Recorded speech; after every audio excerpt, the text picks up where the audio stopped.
Welcome. Well, you're at home with Jim and Joy, and you are an important part of our EWTN family.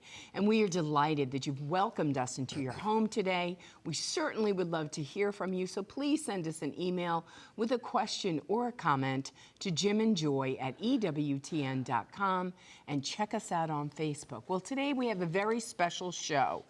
Last week marked the 100th anniversary of the assassination of Father James E. Coyle here in Birmingham.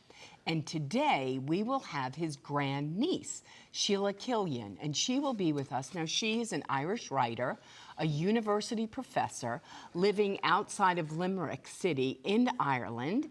And so she's written a novel inspired by his story, that of his sister Marcella. And the beautiful novel is called Something Bigger. And so we're delighted to have Sheila with us today, and it's going to be a great show. And we want you to learn about this because, you know, you've been very involved in the Father Coyle project with John Wright. Right. The late John Wright. Yes. Yeah, I prayed at Father Coyle's grave years back while I was serving as an Episcopal priest and a lapsed Catholic, and praying at his grave was a big part in leading me back into the Catholic Church. And so we have a trailer on a documentary that is currently being made on the life and legacy of Father Coyle, and I think it will share with you a lot about who he was and what happened to him. So let's go to that trailer.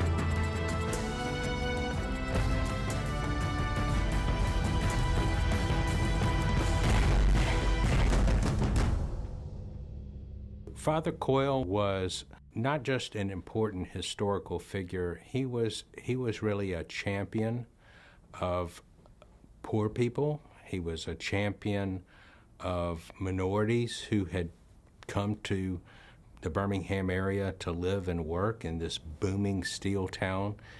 He was a champion for immigrants, and he was a champion for his religious faith. Goodness is not something that you'd run away from. Being good was why Father Coyle was actually attacked for doing what he was supposed to do. The story needs to be told. I think it'll be a great encouragement and a unifier at this time, and I think it will help people to walk in the way of peace and mercy and justice. There is a need for us to share his story with people today and spread that as widely as we can so that they can find inspiration to persevere in serving our Lord faithfully in the challenges that we currently face. Father Coyle's last recorded words. He has 18 volumes of writings, eloquent, well written. These are the last words he wrote shortly before his death. This is what he said. Give. Give until it hurts.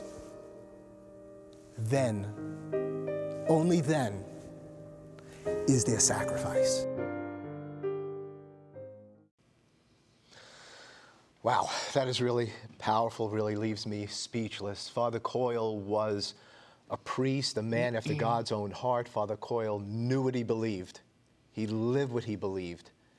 And he imitated Jesus Christ unto death, willfully and intentionally. He's a priest that needs to be known. He was well known in his time, and he's becoming more renowned in our time.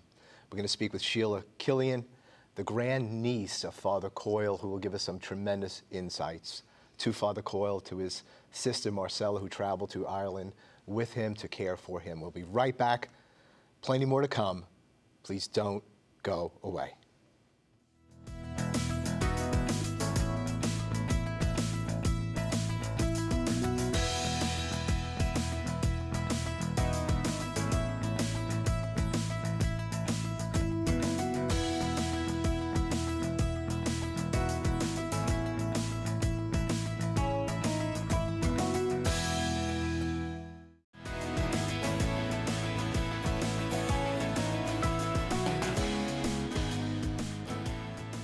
Welcome back. Well, you're at home with Jim and Joy, and today we have a very special guest.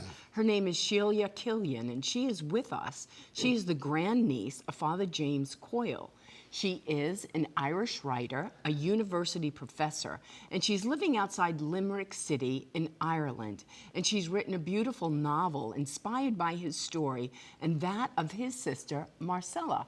And the name of the novel is called Something Bigger. You can visit Sheila's website at sheilakillian.com. Well, Sheila, we are honored and blessed to have you with us today. And we would like for you to tell our family your relationship to Father Coyle and also his sister, Marcella. Okay, thanks Joy and Jim for having me on. I really appreciate it. And all you're doing for the memory of the man we knew as Uncle Jimmy rather than Father Coyle. So I knew Marcella, I guess. She was an old lady when I was very small, so I grew up with her. She had spent most of her life in Alabama. She went to the States when she was just 14 in 1903 to be with her brother, Father Coyle, in, at the time, Mobile, and then later in Birmingham. And she moved back home to Ireland when I was a baby and basically stayed for the rest of her life. So she lived with us for most of that time and was, to me and the younger ones in the family, I'm the youngest of six, to me and my brother in particular, like a grandmother figure. So she always told us stories of the South. She taught me to read, for example, with stories of Brer Rabbit and so on. But the biggest story she had was a story about her brother, Father James Coyle. And Father Jimmy was an important figure in, I guess, in our childhood and that of all of my second cousins who are also grandnieces and grandnephews of him. His picture hung in our hallway. We knew some of the details of his life. A little sketchy, I think, sometimes. You know, when you're a child, you kind of accept a lot of things without questioning them. But Marcella really kept his legacy alive. I think that was the defining relationship of her life. Yes. Well, it's such an amazing perspective as one who has really tried to study the life and legacy of Father Coyle and go through his 18 volumes of writings there at the cathedral, to study the newspaper clips of that time, to read other writings on his life and on his legacy, Sharon Davies' book on Rising Road and so on. Just thank you so much to you, to your family, all the way back to the mother and father of Father Coyle, and so many Irish people who gave their sons to the work of the ministry, to the priesthood, came over here to America, the late 1800s, early 1900s, kind of a mission field, the United States of America, and gave their all to establish the church here. We're so very, very grateful. And, as we said at the outset, Father Coyle will never be forgotten. I think of some of his words. He was addressing his congregation, and he was calling them to pray for their beloved ones who've passed on.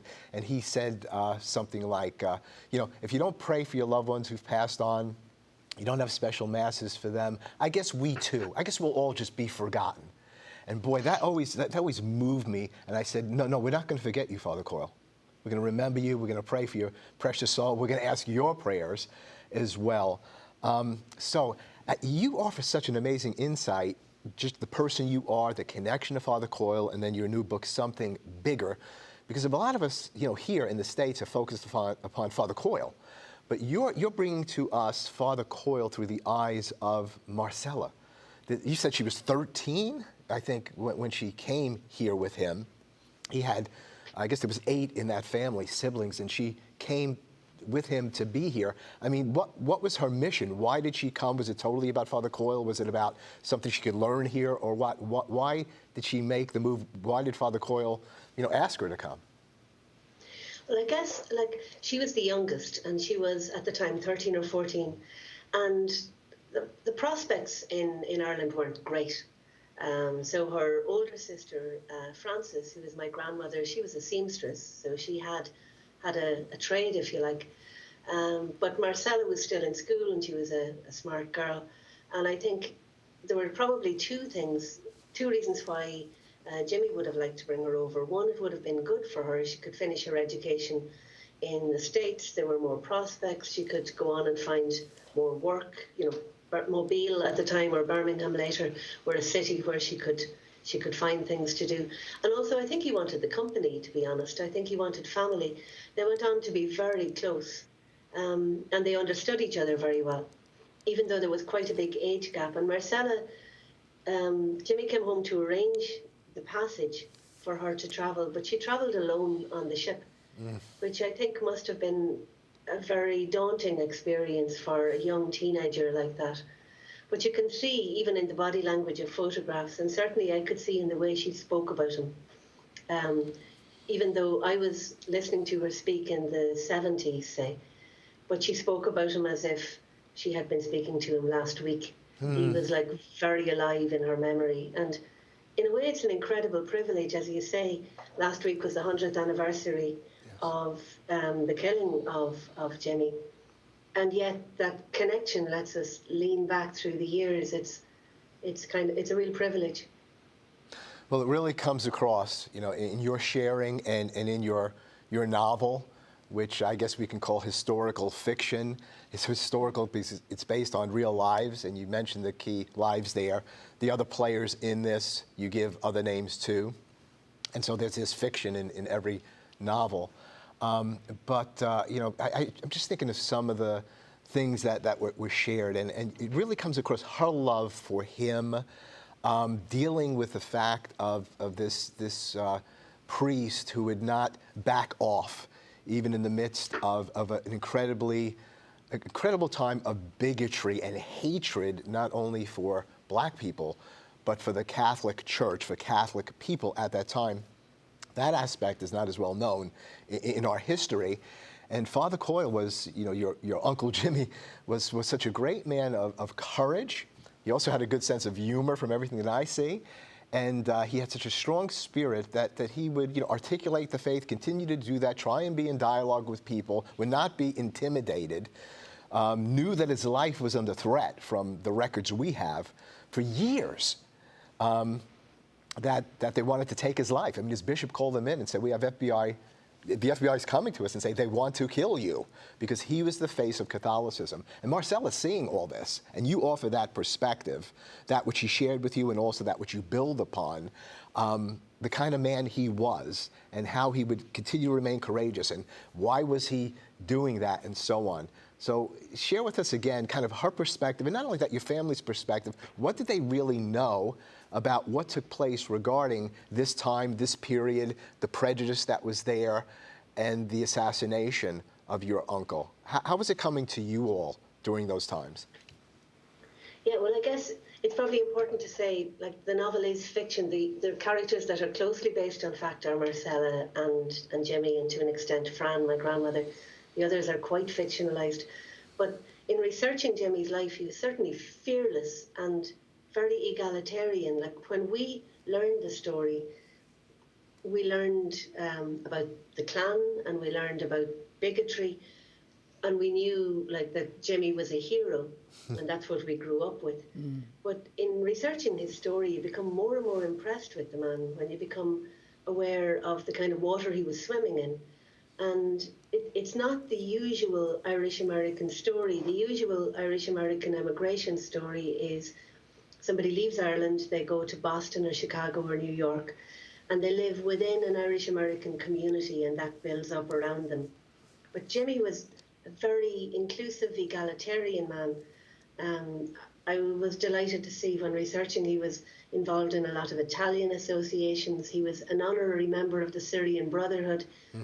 For him, everyone is equal in the sight of God. I think that was his big legacy. Yes. That kind of egalitarianism, and it's a message that's very relevant now. In many countries, certainly in Europe, there's a wave against immigrants and a wave against people who are different. And I think the message of Father Jimmy Coyle is very relevant in that context. Well, Sheila, tell our family about your personal visit when you came to Birmingham, Alabama a few years back, and you visited St. Paul's Cathedral and the rectory. What was that experience like for you? Oh, it was really very pivotal. I mean, obviously, then I met you, Jim, and you were very generous with your time. And you and the late John Wright really showed me a lot about the way in which the memory of Jimmy was being preserved. But it was also just to see the rectory and to see the cathedral, having heard so much about it. And it's very moving. There's a real sense of connection there. Yes. Because, like, while the rectory is not the original wooden rectory, it's built along the same plans. Yeah. So the space is the same. And I lived in South Africa one time, and I remember a lady there talking about history, and she said, and the light falls now as it did then. And I sometimes feel that with the porch. The shadows and the light fall exactly as they did. So there was a real connection to be there. Yes. And also I think Birmingham is a quite unique place. I don't think you can understand it without being there. You know, the way in which people speak, what they mean by what they say. I think it was really important to be there. Yes, beautifully said. And so for people who don't know the story, Father Coyle was assassinated, and I think they were showing some pictures of the original home where Marcella and where Father Coyle lived. And so he was assassinated there after performing a wedding of a dark-skinned Puerto Rican man and a girl who had converted from another Christian tradition, who had spoken with Father Coyle years back as a young girl and was convinced she needed to become Catholic. She became Catholic, married this man. The father was a Klansman and a minister with the Methodist Church, and was irate about this. Years before had said, you know, if she ever spoke to him again, he would do violence to Father Coyle and to the church. And so about an hour or so after the wedding, Father Coyle goes out on the porch, as he always did, to say his prayers, to read his breviary, to pray. He would write some poetry. And this man came up at point-blank range and fired 3 times and shot Father Coyle through, I believe it was the left temple and out the back of his skull. And Marcella was the first one to hear that shot, came out, and there's her beloved brother, you know, sprawled out on the porch, laying up against the door in a pool of blood. And she finds him and she confronts the man who shot him. And he goes into the county courthouse where he was a marrying parson, just married people in the county courthouse, turned himself in and said, I just killed the priest. So that took place there. And now the new facility was something that Father Coyle gave $25,000 to because they gave him money for his 25th anniversary. And so he was planning to have this place built, the new rectory, which he never got to live in. I want to say something to you real quick. That I came across some records just about a week ago, and they were records about Father Coyle talking about the new rectory to his bishop, Bishop Allen, and he had the plans, and then he mentions Marcella. He said Marcella added something about some storage room and this and that. It's not a lot, but Marcella did it, and also the housekeeper. And so other than that, I think we're set to go. So Marcella was involved in that as well. Why did you have to write the book? Why did you feel you had to write the book, Something Bigger? Well, I guess well, Marcella was quite special, I guess. And Marcella taught me to read, and so she introduced me to stories, and this was her big story. And it is quite an amazing one. So I've been writing other forms. I've been writing shorter stories and a bit of poetry and various forms of fiction. But when it came to writing a novel, this was the first novel that had to be written, without a doubt. And I find her story fascinating because she had an amazing life in her own right. Yes. And yet she is known as the sister. Even as she was growing up, we knew her as Auntie Sis rather than Aunt Marcella, because Jimmy always called her Sis. So even though Jimmy had died, say, 50 years earlier, she still went by Sis.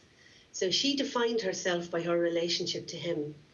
It was a very interesting way in which her extraordinary life was bound up in his extraordinary life.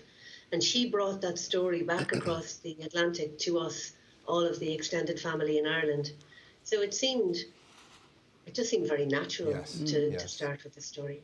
Well, Sheila, we are running out of time. We're going to need to have you back. Thank you so much for giving us, your family giving us, Father James Coyle and Marcella. I hope that their life and legacy will continue to go on. And as you said, a hallmark of that is inclusion of all conditions and people, believers and non-believers, because the image of God is in every human being. And Father Coyle was not only a man for his time, he's a man for this time.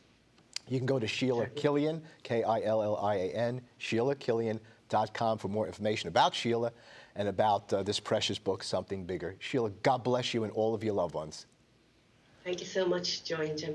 We'll be Bless you. we'll be Bye. right back. There's plenty more to come. Please don't go away.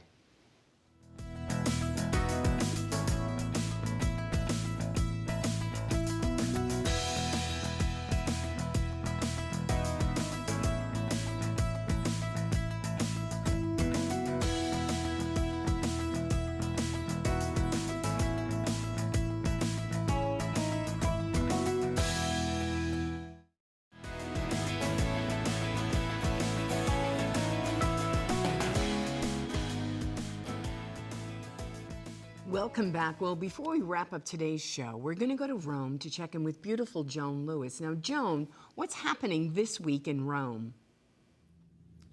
Well, hi, Jim and Joy. Good to be with you. And of course, here in Italy, we are at the halfway point of what we call the lazy, hazy summer days of August.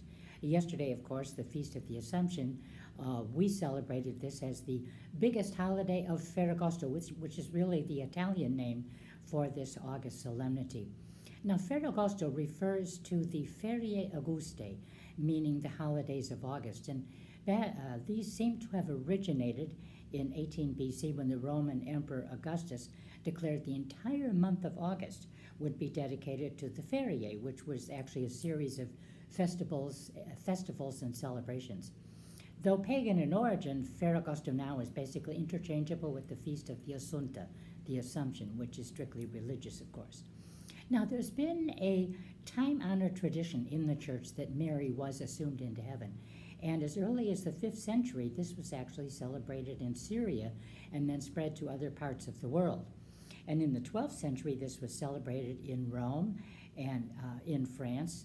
And by the 13th century, really, this was kind of a certain tenet of the faith. But it was only in 1950 that Pope Pius XII declared this dogma infallibly and ex cathedra.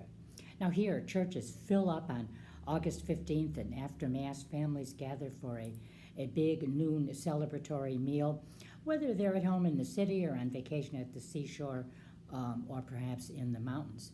Now, popes, of course, do whatever day of the week that Ferragosto falls on, popes do recite the noon Angelus.